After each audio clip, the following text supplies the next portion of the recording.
Ang commitment po ng DPWH at ni Secretary Bonoan ay as soon as it is submitted to the President, the House will be able to get a copy of all of it. No? So, ang expectation po natin dito, we will be talking about not just the completed projects, but the entirety of the status of the projects that were raised by the President. Ito ba yung mga uncompleted? Ito ba yung mga delayed? Ito po ba yung mga substandard? And kung meron pong actual reports, kung meron pong ghost projects. So, hopefully, by the end of next week, pagka ho na, I think, ang sabi naman ho nila, handa na ho sila dito sa listahan. So, as soon as it goes to the table of the President, we will be expecting that the DPWH will give the same list for us to be able to peruse in the soonest time.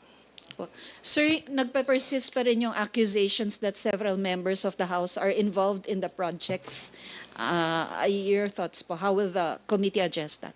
Well, there are two, I think, main accusers of congressmen. No? So, meron daw 67 lawmakers, and meron nagsasabi din po that a majority of legislators are involved in infrastructure corruption. So, again, and we will reiterate it today, I think it is most important for them to be able to name names. No? And the committee can in fact serve as a platform for them to make the actual accusation against legislators, whether senators, whether congressmen, if they're actually involved there. No?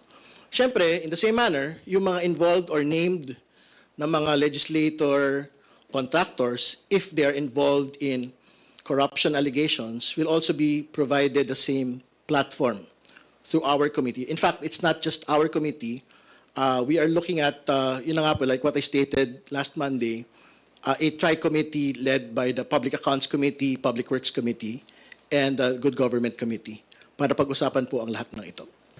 Well, hinihingi po namin nung Lunes yung pong listahan ng pinakamalalaking kontratista ng flood control on a national level and on a regional level. No? So, yun ho kasi yung pwedeng paghalawan po nung kamusta po yung resulta ng kanila po implementation. No? So, ibig sabihin, pagka ho nakakakopo sila ng mga malalaking mga kontrata on a national level and on a regional level, supposedly dapat maayos ho yung kanila pong pagpapatupad po nito. So, kasama po yan doon sa mga hinihingi po natin na mga listahan po from the DPWH. Pero iba pa ho yung binabanggit na 67 lawmakers, contractors, no, ng mga ni Senator Ping Lacson at ng ilan pong mga nagsasalita sa usapin po na ito. I think it is they who should actually give the names, no, on whether or not they are confident na ito pong mga ito ay really involved as contractors, legislators.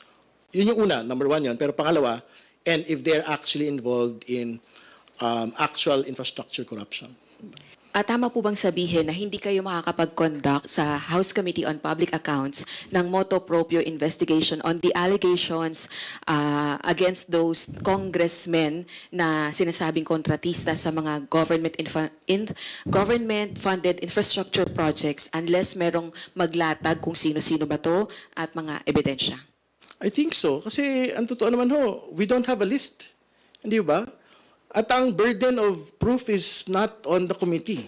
Because we never said it. Our commitment to the nation is we will conduct a review of all infrastructure projects. No? So, if in the course of the proceedings, matisod ho namin yung mga corruption allegations, ghost projects, substandard facilities, di doon ho tayo, yun po yung abutin po ng proceedings po na ito. Pero yung very specific allegation po kasi, 67 congressmen contractors. Hindi naman sa amin yan galing eh. It came from somewhere else. No? So, unless and until there are names that are mentioned as to who these people are, parang it might be a bit premature to conduct proceedings relating to it. Ito, natanong din po ito kay spokesperson Attorney Abante na kung sakali man nga po na may mag-lay po sa inyo na may magsabi ng mga pangalan at may magpadala ng mga ebidensya, sa tingin nyo po magiging credible yung investigation kung kayo po mismo ang magko-conduct sa mga kasamahan nyo po na allegedly ay mga kontratista? Tingin ko naman po kasi syempre the platform will be given to the one accusing and the one accused. No? So, ibig sabihin, magsagutan sila within the tri-committee. Di ba? Doon naman ho kasi, it will be subject to scrutiny. of House members na kung totoo ba yung allegation na yan. Nagsabi ka ng depensa mo, totoo ba yung depensa mo na yan? Kasi pag maglalatagan ho ng dokumento rin eh. O meron kang pirma dito. O ba't ka pumirma dito? Congressman ka. Hindi ba? So, like what I stated, the commitment is, kung yan ho yung abutin, mapangalanan sila at mapatunayan na talagang sangkot po sila ron, wala ho tayo sisinuhin dito.